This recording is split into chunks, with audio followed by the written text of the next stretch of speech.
ألف لام ميم. اللهم صل على محمد وعلى آل محمد كما صليت على إبراهيم وعلى آل إبراهيم إنك حميد مجيد. اللهم بارك على محمد وعلى آل محمد كما باركت على إبراهيم وعلى آل إبراهيم إنك حميد مجيد. اللهم ارزقنا علما نافعا واسعا عميقا. اللهم ارزقنا رزقا واسعا حلالا طيبا مباركا من عندك. اللهم ارزقنا حياة سعادة وموت شهادة. اللهم تقبل منا إنك أنت السميع العليم وتب علينا إنك أنت التواب الرحيم. وصلى الله تعالى خير خلقه محمد وآلہ واصحابہ اجمعین برحمتک یا ارحم الراحمین. طالب علم پی ایچ ڈی کا ہو یا پرائمری کا ہو، جس دن اسے اس بات کا پتہ چلتا ہے کہ آج کلاس میں پڑھائی نہیں ہوگی، اسے بہت خوشی ہوتی. میرے بیٹوں اور بیٹیوں، یہ خوشی آج آپ کو مبارک ہو. آج کوئی پڑھائی نہیں ہوگی. آج تو صرف تعارف ہے، اور تعارف بھی روایتی انداز میں نہیں، بلکہ آج میں آپ سے آپ کا تعارف خود کرواؤں گا.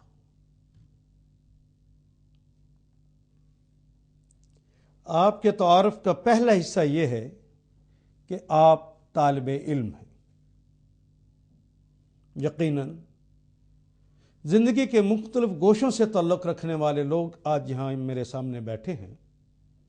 ڈاکٹر، انجینئر ہوں گے، پروفیسرز ہوں گے، کاروباری حضرات ہوں گے، لیکن اس مجلس کے اندر آج آپ سب طالب علم ہیں. اور طالب علم کہتے ہیں ایسی ہستی کو جو علم کے حصول کے لیے کوششیں کرتی ہے، جستجو کرتی ہے، تگ و دو کرتی ہے، اور علم کے حصول کے لیے اپنا سب کچھ کھپا دیتی. ایسی ہستی کو طالب علم کہتے ہیں. جو پارٹ ٹائم پڑھتا ہے وہ طالب علم نہیں ہوتا. طالب علم تو اس کا نام ہے جو اپنی ساری صلاحیتوں کو اس علم کے حصول کے لیے کھپا دیتا ہو. میرا قطعاً مقصد یہ نہیں ہے کہ وہ کھاتا پیتا نہیں ہے، وہ کاروبار نہیں کرتا، وہ تفریح نہیں کرتا. ہاں، وہ تفریح کرتا ہے، اس لیے کرتا ہے کہ میں تھک گیا ہوں، تر و تازہ ہو کر دوبارہ پڑھائی پہ لگ جاؤں گا. کمزور ہو گیا ہوں، کھانا کھا کے پھر دوبارہ قوت حاصل کروں گا، دوبارہ لگ جاؤں گا. سوتا ہے اس لیے کہ دوبارہ تازہ دم ہونا ہے، پھر سے لگنا ہے. اس طرح ہر وقت پڑھائی کے اندر جو مصروف رہتا ہے اسی کو طالب علم کہتے ہیں. اور یہ کلمہ علم بھی خود شعر طلب ہے، جس کے معنی جاننا ہے. یہ علم دو طرح کا ہوتا ہے. ایک علم وہ ہے جسے علم نافع کہتے ہیں، اور دوسرا علم علم محض کہلاتا ہے. میں آپ کو ایک مثال کے ذریعے واضح کر دوں. ایک طالب علم ہے، اس نے ایم بی بی ایس کیا ہے، کنگ ایڈورڈ میڈیکل کالج سے کیا ہے، ڈسٹنگوش سے کیا ہے. اور ایک دوسرا آدمی ہے، اس نے بھی ایم بی بی ایس کیا ہے. ایک آدمی کا ذہن یہ تھا کہ میں نے ایم بی بی ایس کر کے لوگوں کی خدمت کرنی ہے، لوگوں کا علاج کرنا ہے، لوگوں کے زخموں پر پھاہر رکھنا ہے، ان کا مرہم کرنا ہے، ان کا علاج کرنا ہے. اس لیے وہ تگ و دو کرتا ہے، وہ جستجو کرتا ہے، وہ علم کا حصول کرتا ہے. آپ کی یقیناً اس سے ملاقات ہوئی ہوگی. آپ ہی کے کسی علاقے کے اندر یہ شخص موجود ہوگا. یہ بسم اللہ الرحمن الرحیم کہہ کے جب نبض پہ ہاتھ رکھتا ہے تو یوں لگتا ہے کہ جس طرح آدھا مرض وہیں پہ چلا گیا. اور وہ دوسرا جس نے ڈسٹنگوش شہد لیا ہے اس کے ذہن کے کسی گوشے میں نہیں تھا کہ اس نے علم نافع کا حصول کرنا ہے، اس نے کسی کے فائدے کے لیے کام کرنا۔ اس نے کہا میرے ماں باپ نے میرے اوپر پیسے لگائے ہیں، اب میں نے پیسے کمانے ہیں، وہ پیسے کمانے کے لیے لگا ہوا ہے۔ یقیناً اس سے بھی آپ کی ملاقات ہوئی ہوگی، یہ بھی نبض پہ ہاتھ رکھتا ہے، لیکن یوں لگتا ہے اس نے مریض کے نبض پہ ہاتھ نہیں رکھا ہوا، مریض کی جیب میں ہاتھ رکھا ہوا ہے۔ یہ ڈاکٹر کم اور ڈاکو زیادہ لگتا۔ اس لیے طالب علم محمد رسول اللہ صلی اللہ علیہ وسلم جب بھی دعا فرمایا کرتے تو کہتے کہ اللہ مجھے علم نافع عطا فرمانا۔ صحابہ نے پوچھا یا رسول اللہ یہ علم نافع کیا ہوتا ہے؟ تو سرکار دو عالم صلی اللہ علیہ وسلم نے ارشاد فرمایا کہ وہ علم جو انسانی زندگی میں آ جائے اور سیرتوں کی تعمیر کر دے اور دوسروں کی خدمت میں لگ جائے۔ اگر جس نے علم کا حصول کیا ہے یوں اس نے حفظان صحت کے اصولوں کے مطابق پڑھ لیا کہ فلاں فلاں چیز میرے لیے نقصان دہ ہے اور فلاں فلاں چیز فائدہ مند ہے، کیا وہ خود استعمال کرے گا جو نقصان دہ ہے؟ کیا وہ فائدہ مند جو چیزیں وہ استعمال نہیں کرے گا؟ اس نے علم نافع کا حصول کیا ہے۔ اور ایک آدمی کو پتا ہے کہ الکوہل اسے نقصان دیتی ہے اور پڑھنے کے باوجود پیتا ہے، تو اس نے علم نافع کا حصول نہیں کیا۔ اگر اس نے اپنے علم کو دوسروں کی خدمت میں نہیں لگایا تو علم محض ہے، علم محض تو ڈسٹرکشنز دیتا ہے اور علم نافع فائدہ دیتا ہے۔ آپ نے اپنے گلی اور محلے کے اندر اس انجینئر کو دیکھا جس نے آپ کی سڑک بنائی، ایک بارش کو بھی وہ برداشت نہ کر سکی اور سڑک ٹوٹ گئی۔ یہ انجینئرنگ یونیورسٹی سے ہی پڑھ کر نکلا ہے، شاید ڈسٹنگوش بھی لیا ہو، لیکن اس کی سڑک تو ایک پانی کے ریلے کا مقابلہ نہ کر سکی۔ اور 200-300 سال پرانی عمارتیں آپ کو نظر آتی ہیں، وہ اس انجینئر نے بنائی تھی جب ٹیکنالوجی ابھی اتنی زیادہ نہیں تھی، لیکن اس نے علم نافع کا حصول کیا تھا۔ اس نے اپنا سارا فن لوگوں کی خدمت میں لگا دیا کہ ایک دفعہ چیز بن جائے اور وہ قائم رہ سکے۔ یہ اس نے لوگوں کے فائدے کے لیے کیا تھا۔ ایٹم بم بنا کے لوگوں نے ڈسٹرکشن دی ہے، تباہیاں دی ہیں، اور علم نافع والوں نے اسے انرجی کے حصول کا ذریعہ سمجھا اور مریضوں کا اس کے ذریعے علاج کیا۔ آپ تو سب محمد رسول اللہ کے غلام ہیں، یقیناً اس کلاس کے اندر علم نافع کے حصول کے لیے ہی تشریف لائے ہوں گے۔ ہم نے چونکہ قرآن حکیم کا سفر کرنا ہے، علوم تو فزکس ہو، کیمسٹری ہو، بایو ہو، یہ سارے ہی علوم ہیں، اور قرآن حکیم کا بھی علم ان سب کا سرتاج علم ہے، لیکن نیت صالح نہ ہو، نیت نافع کی نہ ہو، نیت علم محض کی ہو کہ لوگ کہیں گے اسے یہ علم بھی آتا ہے، لوگ کہیں گے بڑا پڑھا لکھا ہے، لوگ کہیں گے اسے قرآن کا ترجمہ آتا ہے۔ اگر اس نیت سے آئے تو علم نافع نہ ملے گا جب تک یہ نہ سوچ لیے اس سے میں نے اپنی زندگی کی سیرت کی تعمیر کرنا ہے، اس کو میں نے دوسروں کی سیرت کی تعمیر کے لیے لگانا ہے، اسے میں نے دوسروں کی خدمت کے لیے لگانا ہے۔ اگر آج اس سے قرآن حکیم سے پوچھا ہے کہ امی کے حوالے سے میرے کیا فرائض ہیں، ابو کے حوالے سے میرے کیا فرائض ہیں، تو اس کو سیکھ لینے کے بعد، اس علم کے حصول کے بعد، اس کا فائدہ آپ کی امی اور ابو کو ملنا چاہیے۔ ان کے سامنے آپ نے اف نہیں کیا تو اس کا فائدہ امی کو مل گیا ہے۔ یہ ساری تمہید جو میں نے آپ کے سامنے رکھی ہے وہ صرف اس لیے کہ قرآن کلاس میں آنے والے لوگوں، یہاں سے جو کچھ حاصل کرنا ہے، گھر جا کے امی، ابو، بہن، بھائی، عزیز، رشتہ دار، محلے دار تک اس کا فائدہ پہنچا دینا ہے۔ اگر نہیں پہنچا تو یہ علم نافع نہیں ہے۔ اگر آپ اس علم کے حصول کے لیے تشریف لائے ہیں تو میں آپ کو مبارکباد دیتا ہوں، اور یقیناً آپ امت محمد ہیں، اسی لیے تشریف لائے ہوں گے۔ اور کوئی شخص اگر بڑے کام کے لیے جاتا ہے تو اس کا استقبال کیسے ہوتا ہے، ذرا اس کا پہ دیکھیے۔ کیا نام بیٹا آپ کا؟ فیصل۔ فیصل ابھی یہاں پر بیٹھے ہوئے وٹو صاحب بھاگے آئیں اور کہیں میرے آفس میں امام کعبہ کا فون آیا ہے، وہ کہتے ہیں فیصل کو بلا دیجیے، تو آپ کو خوشی ہوگی نا کہ مجھے امام کعبہ نے فون کیا ہے،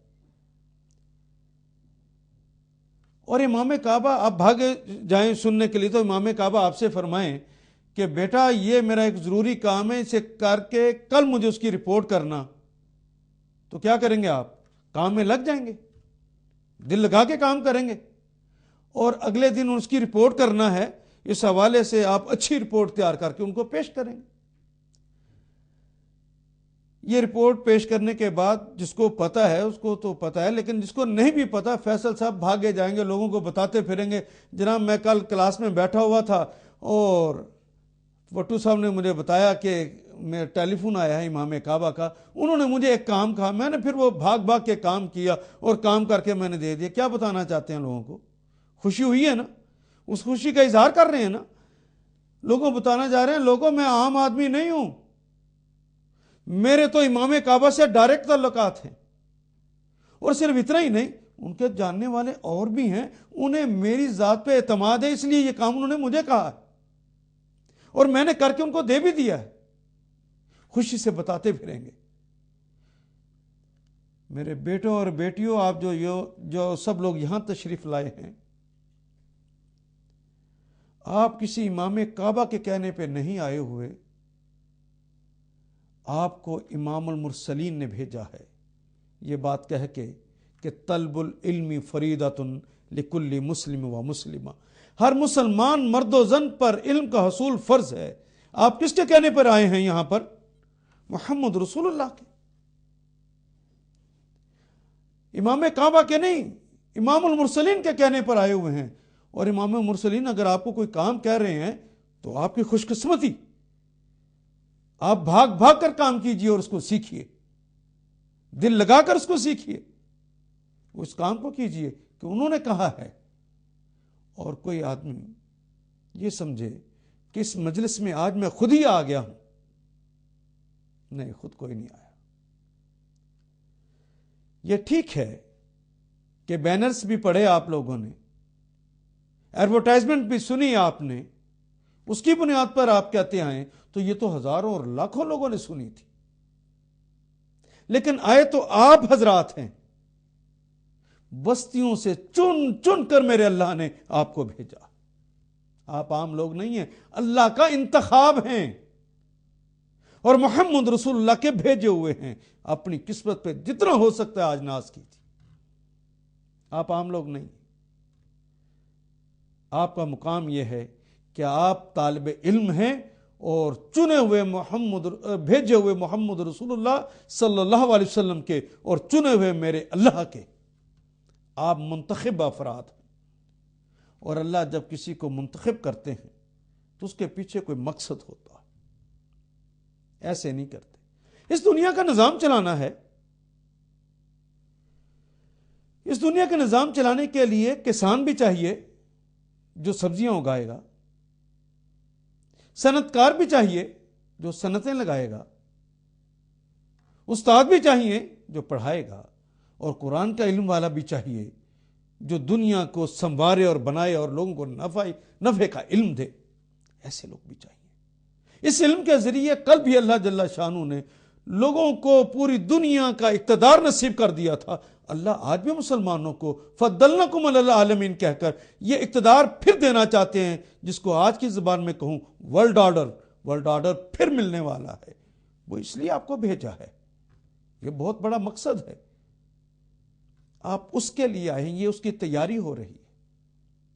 میرے بیٹوں اور بیٹیوں،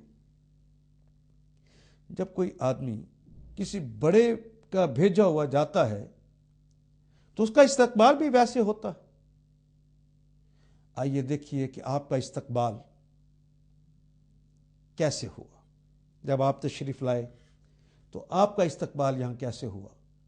میں یہ استقبال آپ کو محمد رسول اللہ صلی اللہ علیہ وسلم کی زبان اقدس سے سناتا ہوں، یقین اور اتقان سے دیکھیے کہ محمد رسول اللہ فرماتے ہیں کہ جب طالب علم کے حصول کے لیے گھر سے چل کر مکتب جاتا ہے، اور مکتب سے چل کر جب تک وہ واپس اپنے گھر نہیں چلا آتا، رستے کے چرند پرند اور درندے درندہ جو انسانیت کا دشمن ہے، وہ درندے بھی، اور حیتان کا لفظ آتا ہے جس کے معنی سمندروں کے سارے جانور، ریت کے تمام ذرات، شجر و حجر اس کی سلامتی کے لیے دعائیں مانگتے۔ آپ وہ خوش قسمت ہیں جس کے لیے یہ ساری کائنات آپ کے لیے دعائیں کر رہی ہے۔ یہ خوش قسمتی کسی اور کو کبھی نصیب ہوئی؟ اور دیکھیے استقبال کیسا ہے، جب کوئی آتا ہے اسے زندہ باد کہتے ہیں نا۔ زندہ باد کے کیا معنی ہوتے ہیں؟ تو سلامت رہیے، سلامتی کے نعرے لگائے جا رہے ہوتے ہیں۔ گویا چرند پرند آپ کی سلامتی کے لیے دعائیں کرتے ہیں اور آپ کے لیے زندہ باد کے نعرے لگاتے ہیں۔ اور جس جگہ آپ تشریف لے آتے ہیں پڑھنے کے لیے، ذرا اس کو بھی دیکھیے اس کا کیا مقام ہے۔ آپ اسے اینٹ اور پتھر کی بنی ہوئی عمارت مت سمجھیے، یہ بڑا حال۔ آئیے دیکھیں محمد رسول اللہ کیا فرماتے ہیں۔ بلکہ وہ میں عرض کروں کہ جب سرکار دو عالم صلی اللہ علیہ وسلم نے استقبال کے حوالے سے فرمایا تھا تو ایک جملہ میں اور اضافی بتاتا جاؤں کہ سرکار دو عالم صلی اللہ علیہ وسلم فرماتے ہیں کہ یہ طالب علم جب چل کے آ رہا ہوتا ہے تو آسمان کی نورانی مخلوق یعنی فرشتے زمین پر اتر آتے ہیں اور اس کے لیے اپنے پروں کو بچھا دیتے ہیں۔ یہ طالب علم ان پروں کے اوپر چل کر آتا اور جاتا ہے۔ اتنا بڑا احترام اور اتنا بڑا پروٹوکول اور اتنا بڑا استقبال آپ کا ہوتا ہے جب آپ طالب علم۔ خدا لگتی کہ یہ اگر آپ سچے طالب علم نہ رہے تو یہ اعزاز رہ جائے گا؟ فرشتے آپ کے قدموں میں اپنے پروں کو بچھائیں گے؟ یہ چرند پرند اور درندے آپ کے لیے کیا پھر دعائیں کریں گے، زندہ باد کے نعرے لگائیں گے؟ اور آئیے جس مقام پر آپ پہنچ گئے ہیں اس کو دیکھتے ہیں۔ نبی اکرم صلی اللہ علیہ وسلم صحابہ کے درمیان ایک دن بیٹھے ہوئے تھے، فرمانے لگے یا صحابتی اذا مروا بریاض الجنہ فارتاحوا۔ صحابہ کبھی جنت کے باغوں میں سے کسی باغ میں تمہارا گزر ہو تو خوش ہو جایا کرو۔ صحابہ نے عرض کی یا رسول اللہ فداک ابی و امی این ریاض الجنہ یا رسول اللہ، ہمارے ماں باپ آپ پہ قربان ہوں، اے رسول اللہ یہ بتائیے بھلا اس دنیا میں جنت کے باغ کہاں؟ ہم تو چاہتے ہیں کہ مرنے کے بعد جنت کا کوئی ٹکڑا نصیب ہو جائے، بھلا اس دنیا میں جنت کے باغ کہاں؟ سرکار دو عالم صلی اللہ علیہ وسلم نے ارشاد فرمایا کہ وہ مجلسیں جہاں علم دیا جاتا ہے اور وہ مجلسیں جہاں ذکر کیا جاتا ہے یہ جنت کے باغوں میں سے باغ ہے۔ اللہ آپ کو یہ جنت کا باغ مبارک کرے۔ تو جنت کے باغ میں جب آپ آئیں گے تو خوش ہو کر آئیں گے یا کہ دیر دیر سے آیا کریں گے؟ آپ کا دل یہاں لگا رہے۔ وہ کون مومن ہے جس کا دل یہ چاہتا ہو کہ میں جنت کے باغ سے اٹھ کر چلا جاؤں؟ دل لگا کر اس باغ میں بیٹھیے، علم کا حصول کیجیے۔ ہاں ایک جملہ میں اور اس حوالے سے کہتے ہوئے آگے بڑھوں۔ ہمارے دین کی تو ابتدا ہی لفظ اقرا سے ہوئی ہے، پڑھیے، ہم نے تو پڑھنا ہے۔ جبریل امین نے جب آ کے محمد رسول اللہ صلی اللہ علیہ وسلم سے یہ کہا کہ اقرا یا محمد، اے نبی محترم پڑھیے، تو جواب میں نبی اکرم صلی اللہ علیہ وسلم نے ارشاد فرمایا تھا ما انا بقاری، نہیں پڑھوں گا۔ یہ ماں کا کلمہ با کے ساتھ جب آتا ہے تو اس کا مطلب انکار کرنا ہوتا ہے۔ یہ جو ہم ترجمہ کرتے ہیں نا کہ میں پڑھا لکھا نہیں ہوں، آپ دیکھیں کہ اگلے ہی جملے کے اندر جب جبریل امین سینے سے لگاتے ہیں اس کے بعد رسول اللہ پڑھ رہے ہوتے ہیں۔ سیاق و سباق کے اعتبار سے بھی وہ ٹھیک نہیں ہے۔ اس کا صحیح ترجمہ یہی ہے کہ رسول اللہ صلی اللہ علیہ وسلم نے باقاعدہ انکار کر دیا کہ نہیں پڑھوں گا، ما انا بقاری، نہیں پڑھوں گا۔ جبریل امین نے دوبارہ کہا اقرا یا محمد، پھر آپ نے یہی کہا ما انا بقاری، 3 دفعہ کہنے کے بعد چوتھی دفعہ جب کہا تو تو آپ نے اس جملے کو دہرا دیا. کہا چوتھی دفعہ انہوں نے کہا اقرا بسم ربک الذی خلق.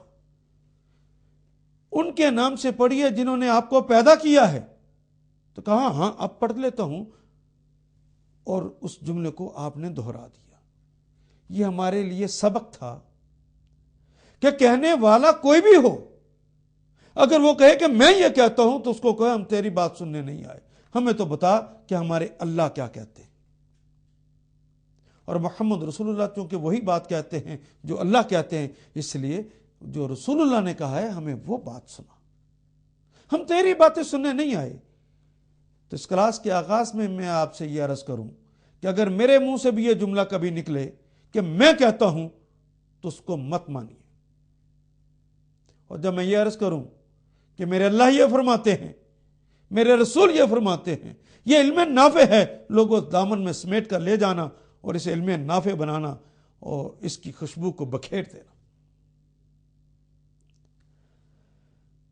آپ کے تعارف کا دوسرا حصہ یہ ہے کہ آپ پاکستانی ہیں. یہ تعارف مدتوں سے نہیں کروایا گیا.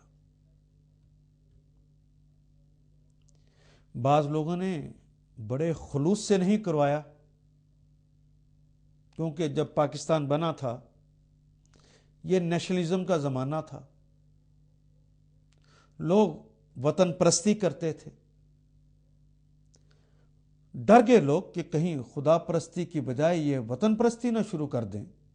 انہوں نے بڑے اخلاص کے ساتھ ہمیں پاکستانی ہونے کا تعارف کروایا ہی نہیں, اور کچھ لوگوں نے باقاعدہ شرارت سے نہیں کروایا.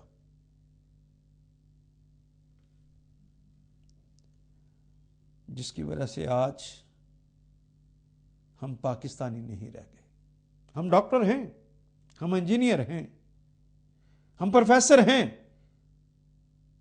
ہم فوجی افسر ہیں, ہم پولیس آفیسر ہیں, ہم جج ہیں, لیکن میرے اندر پاکستانیت نہیں.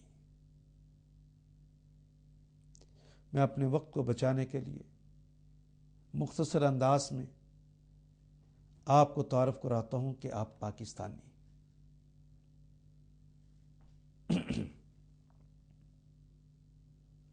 جب میں کہتا ہوں کہ آپ پاکستانی ہیں تو دراصل میں آپ کو یہ بات کہہ رہا ہوں کہ قیام پاکستان کے وقت جتنے گھبرو نوجوانوں نے اپنی زوردار اور کڑکدار آوازوں میں, جتنے بوڑھوں نے اپنی ضعیف, کمزور اور ناتواں آوازوں میں, اور جتنے معصوم بچوں نے اپنی توتلی زبانوں میں پاکستان کا مطلب کیا, لا الہ الا اللہ کے فلک شگاف نعرے لگائے تھے, آپ ان نعروں کے امین اور وارث.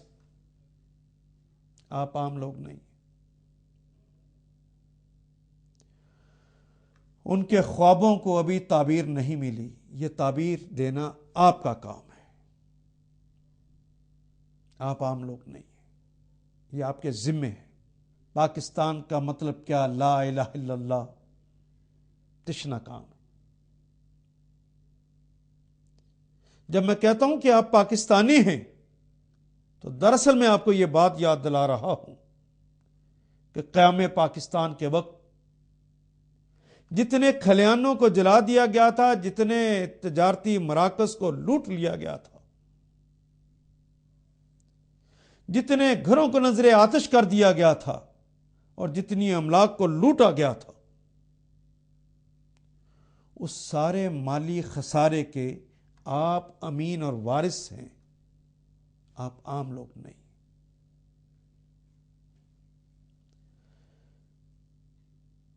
جب میں یہ باتیں آپ کو کہہ رہا ہوں تو اس کا مطلب یہ ہے کہ آپ نے اپنی ذمہ داریوں کو اس میں سمجھنا ہے, اور ہر شخص نے اپنی اپنی ذمہ داریوں کو پورا کرنا ہے ایک پاکستانی ہونے کے ناطے. جب میں کہتا ہوں کہ آپ پاکستانی ہیں تو دراصل میں آپ کو یہ بات کہہ رہا ہوں کہ قیام پاکستان کے وقت جتنے گبرو نوجوانوں کو شہید کر دیا گیا تھا, جتنے بوڑھوں کو خاک و خون میں نہلا دیا گیا تھا اور جتنے معصوم بچوں کو نیزے کی انیوں پر چڑھا دیا گیا تھا، اس سارے جانی خسارے کے بھی آپ امین اور وارث ہیں۔ پاکستان کا دفاع آپ پہ فرض، ایک ایک پاکستانی کا دفاع آپ پہ فرض۔ جب میں کہتا ہوں کہ آپ پاکستانی ہیں تو دراصل میں آپ کو وہ مناظر یاد کرا رہا ہوں جب قیام پاکستان کے وقت جو لوگ ریلوے اسٹیشنوں کے ذریعے آئے تھے، ٹرینوں کے ذریعے آئے تھے، وہ اس بات کی گواہی دیں گے۔ اور آپ اپنے بزرگوں سے گھر جا کے پوچھیے، ایک ریلوے اسٹیشن ایسا نہیں تھا جس کی دیواروں کے اوپر نوجوان بچیوں کے پستان کاٹ کر پاکستان مرد آباد کا لفظ نہ لکھا گیا۔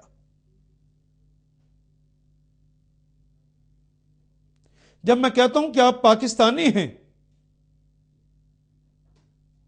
تو دراصل میں آپ کو یہ بات یاد دلا رہا ہوں کہ قیام پاکستان کے وقت ایک شہر صرف امرتسر سے 40,000 نوجوان بیٹیوں کو، جن کو خوبصورتی اور نوجوانی کی بنیاد پر چھانٹ کر الگ کر لیا گیا تھا اور کلکتہ کے بازار حسن میں جا کر جنہیں بٹھا دیا گیا تھا، 59 سالوں سے جو ہندوؤں اور سکھوں کو جنم دے رہی ہیں، بوڑھیاں ہو گئی ہیں، ہر روز اپنے رب کے حضور دعائیں مانگتی ہیں کہ رب کائنات، کیا پوری کائنات میں کوئی ابن قاسم نہیں رہ گیا جو ہماری عزتوں کی حفاظت کر سکے، ہمیں ان ظالموں کے چنگل سے بچا سکے؟ ان کی آہوں اور ان کی سسکیوں، ان کی التجاؤں اور ان کی پکاروں کے لوگوں، آپ امین اور وارث، آپ عام لوگ نہیں۔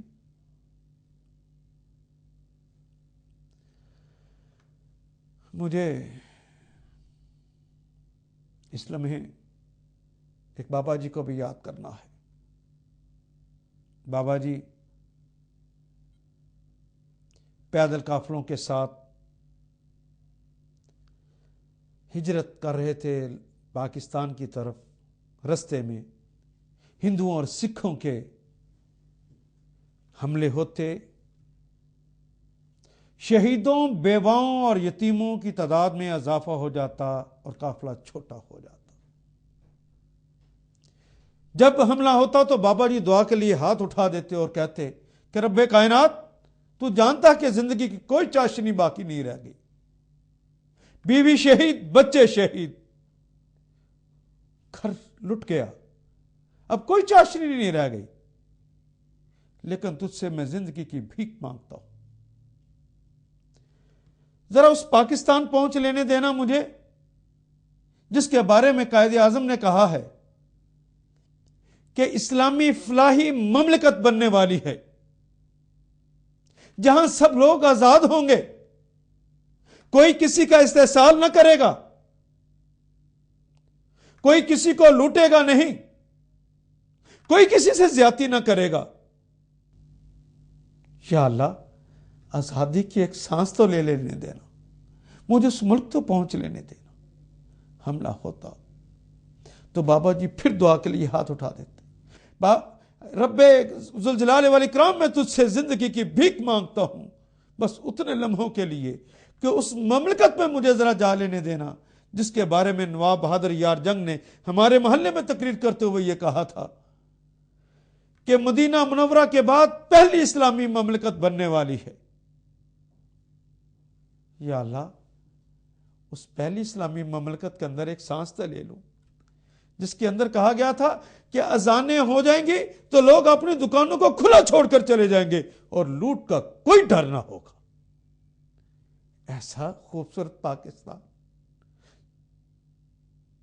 بابا جی چلتے چلتے ایک جگہ ٹھوکر لگی، گر گئے، اور آپ کو پتہ ہے ٹھوکر لگے تو بزرگ آدمی پکڑنے کی کوشش کرتا ہے، کوئی چیز ہاتھ نہیں تو زمین کے اوپر گرے تو ریت ہی ہاتھ آئی، اٹھانے والوں نے اٹھایا اور بتانے والوں نے بتایا کہ بابا جی مبارک ہو، جانتے ہیں کہاں پہنچ گئے؟ یہ ریت جو آپ کے ہاتھوں میں آئی ہے کہاں کی ریت ہے؟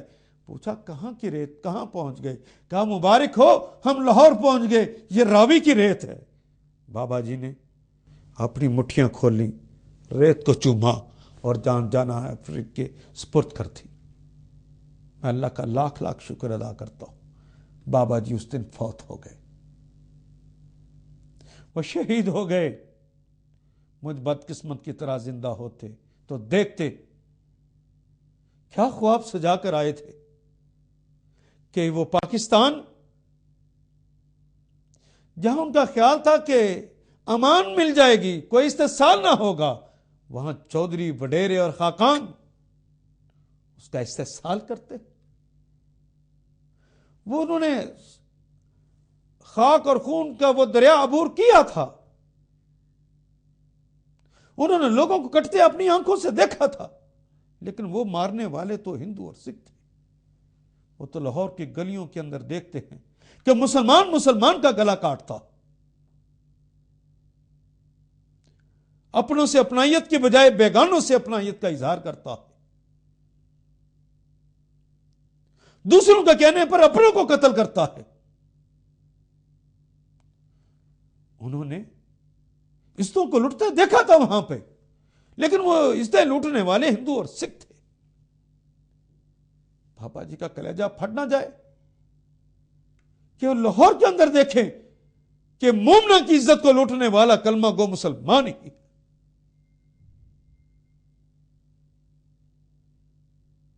خدا لگتی کہ یہ کل قیامت کے روز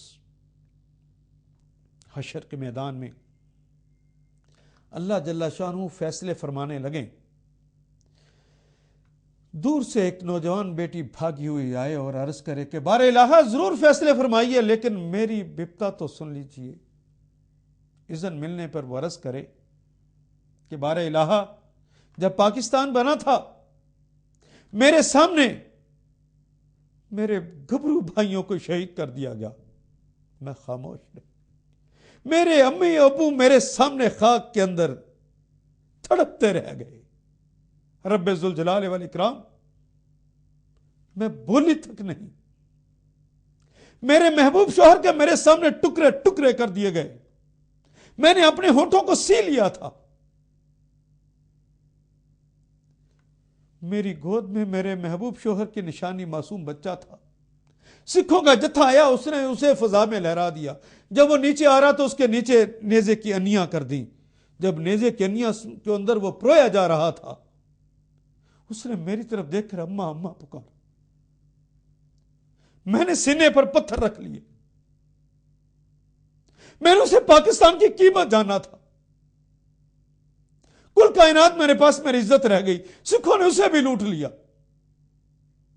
ہم سب کچھ لٹا کر پاکستان بنا کر ان لوگوں کے حوالے کر کے آئے تھے۔ اگر انہوں نے آپ کی طرف اشارہ کر کے کہہ دیا کہ ان لوگوں کے حوالے کر کے آئے تھے پاکستان، ان سے پوچھ کے میرا مشرقی پاکستان کہاں ہے، تو کیا آپ اس کا مشرقی پاکستان دے سکیں گے؟ لیکن لوگوں یہ سوال تو ہو جانا ہے، اس کا مشرقی پاکستان کہاں سے دو گے؟ میں نے اسی حوالے سے آپ کا یہ دوسرا تعارف پاکستانی ہونے کے ناطے کروا دیا کہ جس سفر کے اوپر میرے ساتھ چل رہے ہیں وہاں قرآن کا علم حاصل کرنا ہے تو سچے طالب علم کی طرح کرنا ہے، اور ایک پاکستانی کی طرح کرنا ہے، اور اس علم کے حصول کے بعد پاکستانیت جو آپ سے مطالبہ کرتی ہے اس کو پھر پورا کرنا۔ اور آپ کے تعارف کا تیسرا حصہ جو آپ کے تعارف کا دراصل ترہ امتیاز ہے۔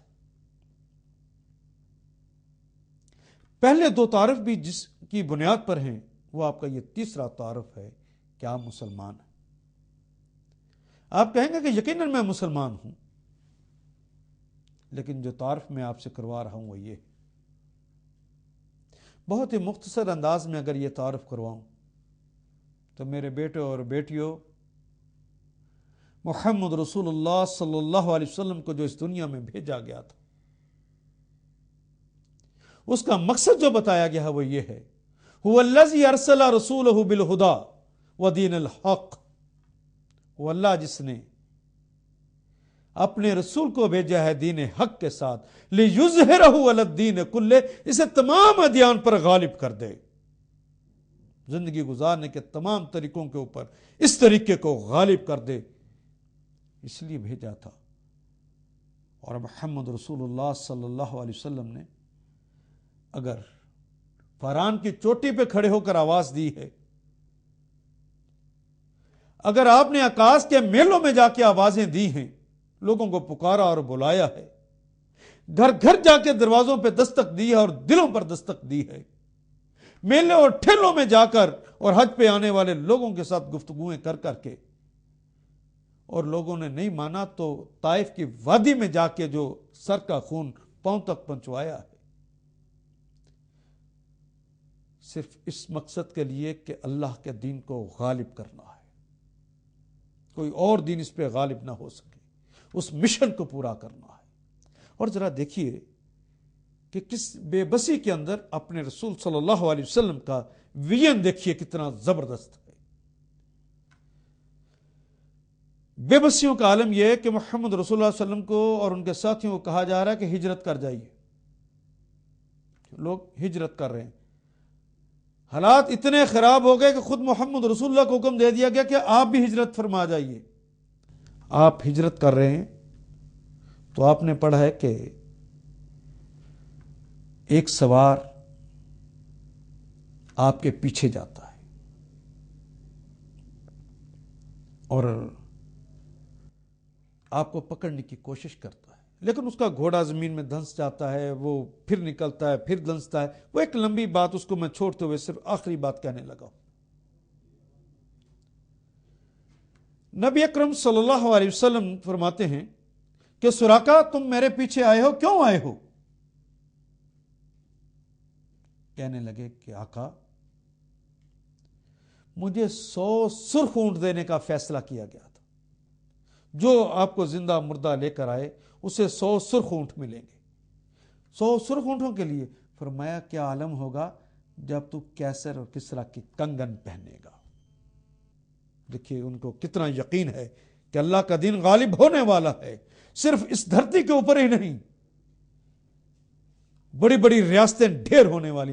یہ جو کنگن ہے یہ امارت کی نشانی نہیں ہے، یہ اس زمانے میں بادشاہت اور حکمرانی کی نشانی کہ میرے غلام ان سارے علاقوں کے اندر حکمرانی کریں گے، دین غالب ہوگا۔ اور جب مدینہ منورہ بھی گئے، غزوہ احزاب کے اندر آپ نے دیکھا کہ غزوہ احزاب کے اندر بھی نبی اکرم صلی اللہ علیہ وسلم وہ حکم دیا کہ خندق کھودنا ہے، خندق کھودی جا رہی ہے۔ ایک آدمی نے کدال ماری، کدال اچھل گئی، طاقت سے لگی نہیں تھی۔ پوچھا کیا معاملہ ہوا؟ اس نے اپنے پیٹ سے کپڑا اٹھا کر کہا کہ آقا اس جہاد کے اندر عالم یہ ہو گیا ہے کہ بھوک کی وجہ سے میں نے تو پتھر باندھ رکھا ہے۔ اور محمد رسول اللہ صلی اللہ علیہ وسلم نے اپنی کپڑے کو اٹھایا تو وہاں پہ 2 پتھر بندھے ہوئے تھے۔ کہا کہ اکیلا تو بھوکا نہیں ہے، تیرا رسول بھی بھوکا ہے۔ بھوکا یہ عالم تھا۔ اور اندر کی کیفیت اور باہر کی کیفیت، باہر تو سارے احزاب، یعنی آج کی زبان میں گفتگو کروں تو سارے اتحادی اکٹھے ہو کے آگے تھے، اور اندر کی صورتحال یہ کہ بنی قریظہ نے یہ فیصلہ کر لیا ہوا تھا کہ ہم غداری کریں گے اور پھر نبی صلی اللہ علیہ وسلم کی فلاں بیٹی کو اور فلاں صحابی کی فلاں بیٹی کو فلاں لے گا، یعنی عورتوں کی تقسیم بھی لونڈیاں بنانے کے لیے بدبختوں نے یہ فیصلے بھی کر رکھے تھے۔ اتنی کمزوریوں کا عالم ہے۔ سرکار دو عالم جب پہلی کدال مارتے ہیں تو کہتے ہیں مجھے یمن کے باغات دکھا دیے گئے، فتوحات یمن تک ہوں گی۔ دوبارہ ماری تو کہا مجھے روم کے محلات دکھا دیے گئے، خوشخبری دے دی کہ روم بھی فتح ہوگا۔ اور یاد رہے کہ روم اس زمانے کی سب سے بڑی مملکت تھی، جسے آج کی زبان میں کہیں کہ سپر پاور تھی۔ یہ سپر پاور بھی مسلمانوں کے قدموں میں ڈھیر ہونے والی ہے اور اسلام غالب ہونے والا ہے۔ اس کے لیے خود سرکار دو عالم صلی اللہ علیہ وسلم نے اتنی تکلیفیں اٹھائیں کہ آقا ہی کا جملہ ہے کہ اللہ کی راہ میں اتنی تکلیفیں کسی اور نبی نے نہیں اٹھائیں جتنی تکلیفیں مجھے اٹھانا پڑے۔ آپ نے جسمانی بھی اور روحانی بھی تکلیفیں اٹھائیں. طائف کی وادی آپ کو یاد ہے، اور محمد رسول اللہ صلی اللہ علیہ وسلم شب ابی طالب کے اندر جس طرح رہے ہیں وہ بھی آپ کو یاد ہوگا کہ حضرت ابو ہریرہ ابھی مسلمان نہیں ہوئے تھے اس زمانے میں. ان کو ایک صحابی نے یہ سارا واقعہ سنایا کہ جب ہم شب ابی طالب میں بند تھے تو جس کے پاس کھانے کی چیزیں تھیں وہ ایک جگہ اکٹھی کر دی گئیں. نبی صلی اللہ علیہ وسلم نے اسے تقسیم کرنے کا سلسلہ شروع کیا، تھوڑا تھوڑا کر کے دیتے. تو میں نے کہا تو آپ کے اوپر تو بڑا کٹھن مرحلہ آ گیا ہوگا. حضرت ابو ہریرہ نے کہا، تو انہوں نے کہا نہیں ابھی تو ہم کٹھن مرحلہ نہیں ہے، ہم تو بڑے آرام سے تھے. کہا پھر ایک زمانہ ایسا آیا کہ وہ سارے کا سارا خزانہ ختم ہو گیا، اناج ختم ہو گیا. کہا تو پھر بڑا کٹھن مرحلہ آ گیا ہوگا. کہا نہیں کٹھن مرحلہ، ابھی تو درختوں کے پتے موجود تھے. پھر ہم درختوں کے پتے توڑ توڑ کر کھاتے، حاجت کی جگہ مینگنیاں ہوتی. کٹھن مرحلہ تو اس دن آیا جب وہ درختوں کے پتے بھی ختم ہو گئے. پھر ہم میں سے ایک صاحب نے اپنے جوتے کے نیچے سے چمڑا نکالا، اسے پانی میں بھگویا، نرم کر کے ہم منہ میں رکھ کے چوستے. لیکن ہائے ان معصوم بچوں کا کیا کرتے جو اس کو چوس بھی نہیں سکتے تھے، اور ماں کی چھاتیوں سے دودھ تو کب کا خشک ہو چکا تھا، وہ بلک بلک کر روتے تھے. خدا کی قسم ہم میں سے کسی نے اس عالم کے اندر محمد رسول اللہ کا ساتھ نہیں چھوڑا. کیا تکلیفیں برداشت کی. اسلام کی پہلی شہیدہ حضرت سمیہ کو یاد کیجئے، جن کی ایک ٹانگ کو اسی دین کے غلبے کے لیے ایک اونٹ کے ساتھ باندھا گیا اور دوسری ٹانگ کو دوسرے اونٹ کے ساتھ باندھا گیا. ابو جہل لئی نے اونٹوں کو مخالف سمتوں میں بھگا دیا اور ان کی شرمگاہ میں نیزہ مارا اور آپ تو لخت ہو گئی. اور قرآن کو پڑھانے والے اس خبیب بن عدی کو یاد کیجئے، جس نے دین کے غلبے کے لیے، دین کو، قرآن حکیم کو عام کرنے کے لیے جب بنی حذیل جا کے پڑھانا شروع کیا تو انہوں نے اسے گرفتار کر لیا. آپ کو پہلے انگلیاں کاٹی گئی، پھر ہاتھ کاٹا گیا، پھر پاؤں کی انگلیاں کاٹی گئیں، پھر پاؤں کاٹے گئے، پھر کوہنی سے کاٹا گیا، پھر گھٹنوں سے کاٹا گیا. ٹن من لاش کو اوپر کھڑا کیا جا رہا ہے. پھر ایک آدمی کو ترس آتا ہے اور وہ نیزہ مار کے آپ کے سینے سے آپ کے دل کو باہر نکالتا ہے اور آپ شہید ہوتے. کس کس قربانی کا تذکرہ کیا جائے. خدا لگتی کہیے کہ کل قیامت کے روز حشر کا میدان میں اللہ رب ذوالجلال والاکرام عدل فرمانے لگیں. این اسی لمحے حضرت سمیہ اپنے دونوں حصوں کو اٹھا کر، جسم کے دونوں حصوں کو اٹھا کر حاضر ہو جائیں. یا حضرت خبیب بن عدی رضی اللہ تعالی عنہ وہ اپنے جسم کے ٹکڑوں کی گٹھری باندھ کر لے آئیں اور کہیں کہ رب ذوالجلال والاکرام، ہم نے اور ہمارے رسول علیہ السلام نے کوئی ایک قربانی ایسی نہیں ہے جو نہ دی ہو، لیکن چند سالوں کے اندر پورے مدینہ منورہ کے اندر تیرے دین کو قائم کر دیا. نہ صرف مدینہ منورہ کے اندر کیا، چند سالوں کے اندر مکہ بھی فتح کر لیا. اور صرف مکہ ہی فتح نہیں کیا ہم نے، پھر اس کے بعد 40,000 مربع میل کے اندر تیرے دین کی حکمرانی کو قائم کر دیا. اور ان کے بعد آنے والوں نے 40 لاکھ مربع میل کے اندر تیرے دین کا نفاذ کر دیا. 3.5 بر اعظموں کے اندر ہم نے حکومت کی. قلب فرانس تک ہم پہنچے. رب ذوالجلال والاکرام ذرا ان پاکستانیوں سے تو پوچھ جنہیں 47 میں پاکستان بنا کر دے دیا گیا تھا، کہ آپ نے اس سوال کا جواب تیار کر لیا. میری آج کی کلاس اختتام پذیر ہو رہی ہے. میں نے آپ کا جو تعارف 3 حوالوں سے کروایا ہے، اگر آپ نے سچے طالب علم کے طور پہ پڑھنا ہو، سچے پاکستانی کے طور پر اپنا کردار ادا کرنا ہو،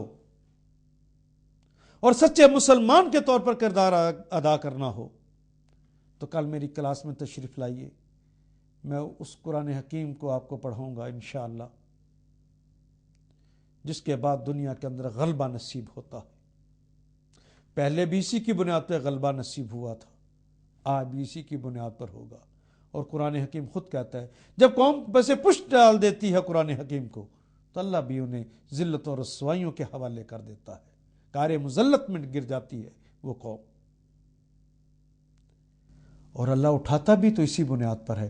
آئیے ہم فیصلہ لیکن کر کے آئیے، جو لوگ کل فیصلہ کر کے آئیں گے میں انہیں خوش آمدید کہوں گا۔ اللہم صلی علی محمد وعلی آل محمد کما صلیت علی ابراہیم وعلی آل ابراہیم انک حمید مجید۔